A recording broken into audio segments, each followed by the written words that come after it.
নমস্কার, আমার রান্নাবান্না চ্যানেলে আপনাদের স্বাগত। আশা করি আপনারা সবাই ভালো আছেন এবং সুস্থ আছেন। আমার আজকের রেসিপি হচ্ছে বেগুন আলু কষা। তার জন্য আমি এখানে একটা বেগুন নিয়ে নিয়েছি। এখানে আমি একটা আলু কেটে রেখেছি। এখানে আমি দুটো কাঁচা লঙ্কা, একটা টমেটো। চলুন গ্যাসে কড়াটা বসিয়ে দিই। এখানে গ্যাসে কড়াটা বসিয়ে দিয়েছি। এবার আমি বেগুন ভাজার জন্য তেল দিয়ে দেবো। আপনারা যে যা পরিমাণ মতো তেল দেবেন। আমি অল্প তেল দিলাম বেগুনটা ভাজার জন্য। তেলটা ভালো করে গরম হয়ে যাক। এইটা একেবারে নিরামিষ, এটাতে কোনো আদা রসুন পেঁয়াজ কিছুই যাবে না, শুধু জিরের গুঁড়ো আর ধনের গুঁড়ো আর কাঁচা লঙ্কা, আর কিছুই না। আমি বেগুনটা দিয়ে দিলাম ভাজার জন্য।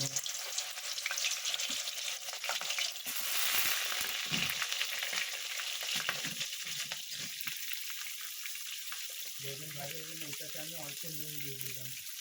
নুন আর হলুদ দিয়ে আমি বেগুনটাকে ভেজে নেব। অল্প পরিমাণে নুন দেবো। এরপরে আমি হলুদ দেবো, দিয়ে আমি বেগুনটা লাল লাল করে ভেজে নেব। আমি গ্যাসের ফ্লেমটাকে জোরেই রেখেছি।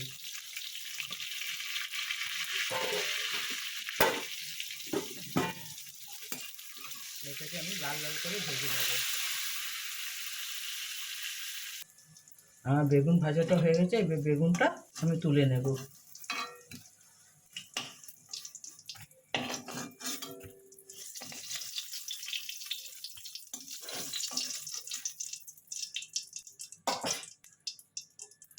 এরপর আমি একটু তেল দেব।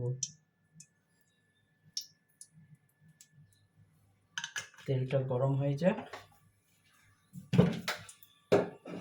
এটাতে আমি জিরের ফোড়ন দেব। আপনারা 5 ফোড়নও দিতে পারেন, আমি জিরের ফোড়ন দেব।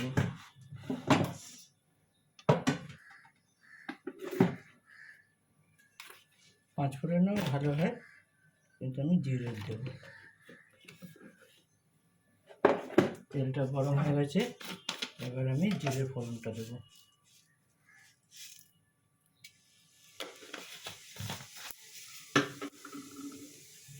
এরপর আমি আলু দিয়ে দেবো।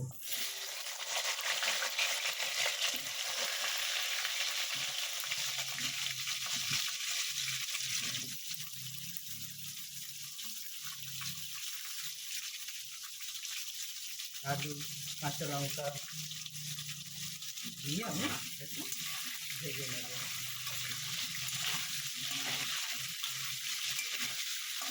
এটা রুটি পরোটা ভাতের সঙ্গে খেতে খুব ভালো লাগে। এটা সম্পূর্ণ নিরামিষ, কোনো পেঁয়াজ রসুন আদা কিছুই নেই।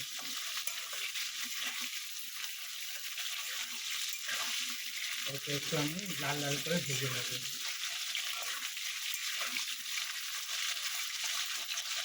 এটা একটু লাল লাল করে ভাজা হয়ে যায়।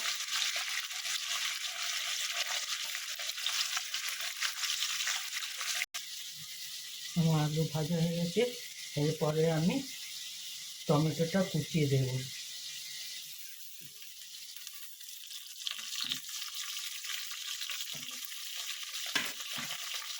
এরপরে আমি মশলা দেব। 1 চামচ হলুদ দেব,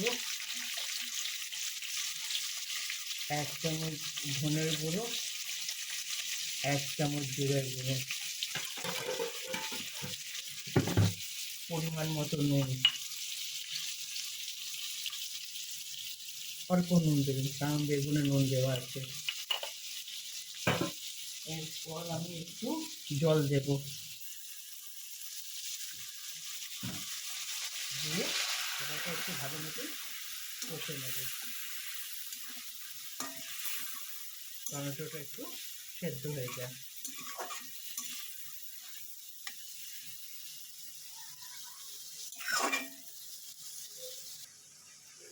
এরপর আমি একটু চিনি দেব।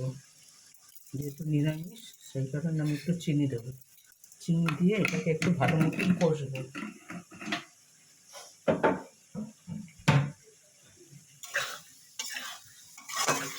এটা আমি একটু ভালো মতন কষে নেব। টমেটোটা একটু সেদ্ধ হয়ে যাক। আপনারা এইভাবে একবার অবশ্যই রান্না করে দেখবেন, এটা খেতে বেশ ভালো লাগে।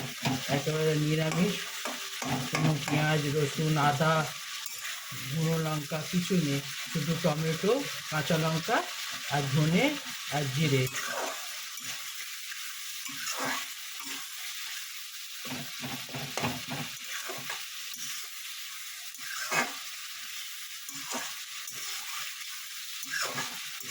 দেখুন এটা একদম ভাজা ভাজা হয়ে এসছে। এটা রান্না করতে বেশিক্ষণ সময়ও লাগে না।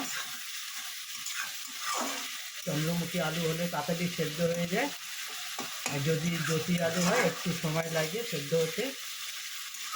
সেটা আপনারা যে আলু দেবেন সেই আলু সেদ্ধ হতে যেটুকু সময় লাগে সেইটুকু সময় লাগবে।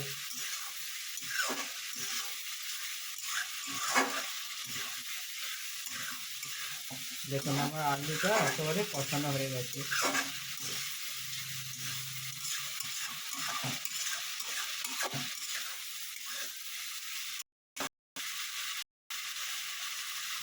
অবশ্যই একবার এরকম করবেন। আপনারা অনেক ধরনের রান্না করে এই ধরনের করবেন। আপনারা বলবেন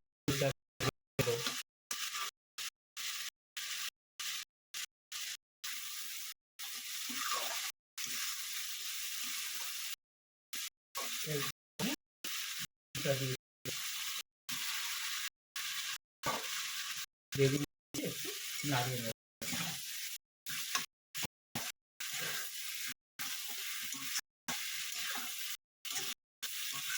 এটা ঝোল না, এটা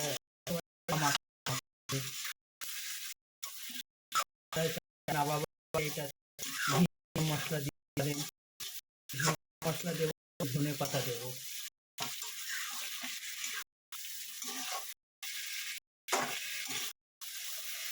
এরপর 5 মিনিট ঢাকা দিয়ে দেবো। এবার ঢাকাটা সরাবো।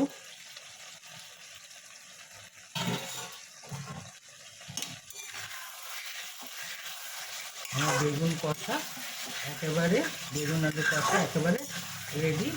এরপরে আমি এটাতে একটু ধনে পাতা কুচি দেবো। ধনে পাতা কুচি দিয়ে আমি নাপিয়ে নেব। আমার বেগুন আলু কষা একেবারে রেডি।